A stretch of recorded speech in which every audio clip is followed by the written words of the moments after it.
Okay, today's tip of the day is how to get a one line which is too big to fit on your sheet and break it up into different views without having to break the actual one line up.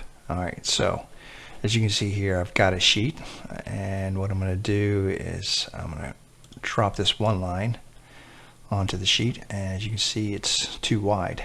Alright, so we're going to fix that problem. How we're going to do that is we're going to go to a section cut, and we're basically going to create a new level. In this case here, I'll just take this level that's below the building, and I'll call it one line.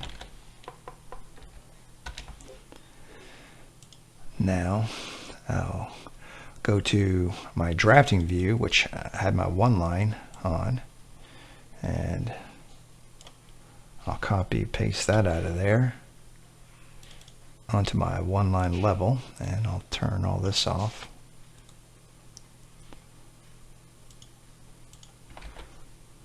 Okay, I'll place it, and I'll change the scale to 3/4 inch. Okay, and now there's my one line, and what I'll do now is I'll create duplicate dependent, and I'll do that twice. Okay. Alright, the first one will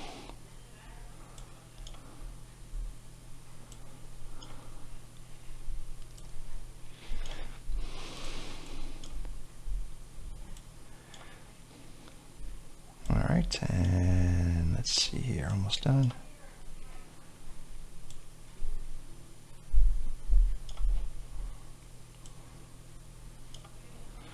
Okay, go to the second view.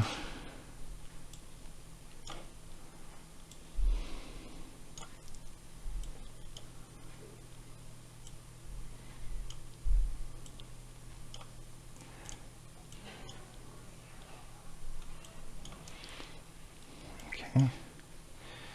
All right, and now we'll go to the first sheet, drop the first dependent view.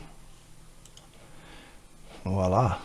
Go to the second sheet, drop your next dependent view, and voila, you now have a one line that's broken up without having to destroy your one line by putting a bunch of match lines or continuation marks. All right. Okay, you can also do this with a riser diagram. For example, here I've got a riser diagram that's too big to fit on the sheet, and I can come in here and do the same thing. I can break it up, not that as much here, but I could break it up, or for example, most of the time it's too high or too tall, so you can easily break it up ever you need it for the amount of floors that you have. Okay, until next time.